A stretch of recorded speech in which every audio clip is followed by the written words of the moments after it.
कोल्हापुरात पहिल्यांदाच हायड्रोपोनिक गांजा जप्त, 12 लाखांच्या ड्रग्जसह दोघे जेरबंद. कोल्हापूरमध्ये प्रथमच अत्यंत महागडा आणि घातक मानला जाणारा हायड्रोपोनिक गांजा पोलिसांच्या हाती लागला आहे.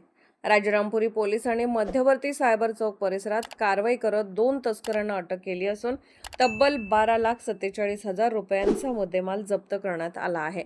विशेष म्हणजे या प्रकरणाचे धागेदोरे आता गोवा कनेक्शनकडे जात असल्याची शक्यता पोलिसांनी व्यक्त केली आहे. राजारामपुरी येथील मध्यवर्ती सायबर चौकात एमडी ड्रग्ज आणि हायड्रोपोनिक गांजाची खुलेआम विक्री करणाऱ्या 2 तस्करांना पोलिसांनी शनिवारी सापळा रचून अटक केली. अटक करण्यात आलेल्यांची नावे अब्राहिम जॉकी गोन्सालिस वय 23 आणि शाहिद इब्राहिम मोकाशी वय 21 अशी आहेत. पोलिसांनी त्यांच्या ताब्यातून 31.310 ग्रॅम हायड्रोपोनिक गांजा, 33.540 ग्रॅम एमडी ड्रग्ज तसेच अन्य मुद्देमाल असा एकूण 12,47,000 रुपयांचा मुद्देमाल जप्त केला आहे.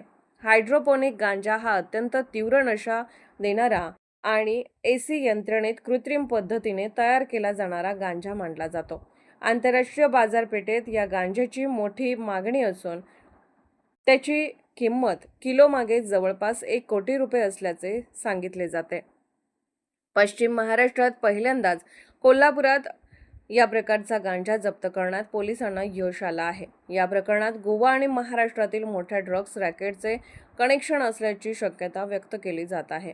दरम्यान न्यायालयाने दोन्ही संशयितांना 4 दिवसांची पोलीस कोठडी सुनावली असून या रॅकेट मागील इतर साथीदारांचा शोध घेतला जात आहे. विशेष म्हणजे एमडी ड्रग्ज आणि हायड्रोपोनिक गांजासारख्या घातक नशेचे पदार्थ प्रामुख्याने 17 ते 25 वयोगटातील तरुणांमध्ये वापरले जात असल्याचे पोलिसांनी सांगितले आहे.